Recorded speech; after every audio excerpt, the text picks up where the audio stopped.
We turn now to the race for 2016 tonight. 11 days until Iowa now, and the new numbers just out tonight showing Donald Trump in the lead in Iowa, up by 11 points, as the name-calling with his closest rival, Ted Cruz, heats up.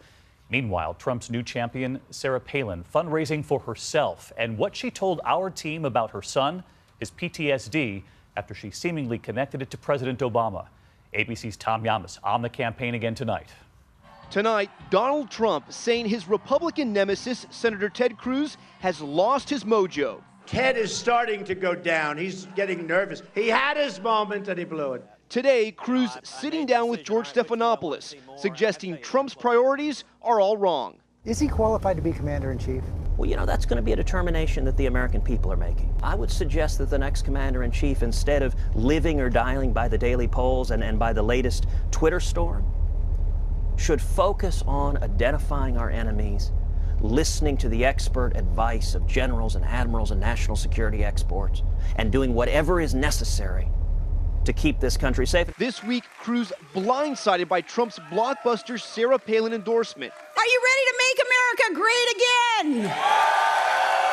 But soon, Cruz bringing out his own conservative media superstar, Glenn Beck, to check Trump. This guy, I believe, is dangerous. I believe he is dangerous. Trump not impressed. This dopey guy, Glenn Beck, he looks like hell. No, he's like a dope. And I've watched him cry on television all the time. He's doing very badly. The billionaire today tweeting, "Wacko Glenn Beck is a sad answer to the Sarah Palin endorsement." But Trump's now learning a Palin endorsement can come with pitfalls. She's under fire after linking President Obama to her son's recent arrest for allegedly assaulting his girlfriend.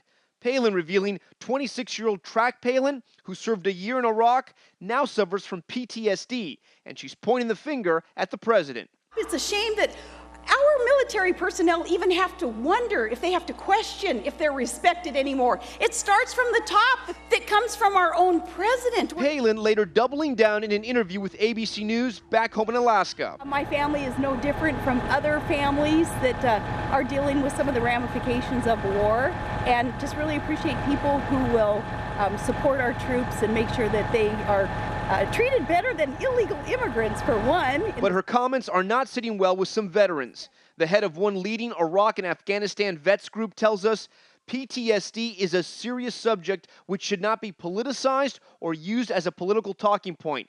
It's certainly not President Obama's fault that Sarah Palin's son has PTSD.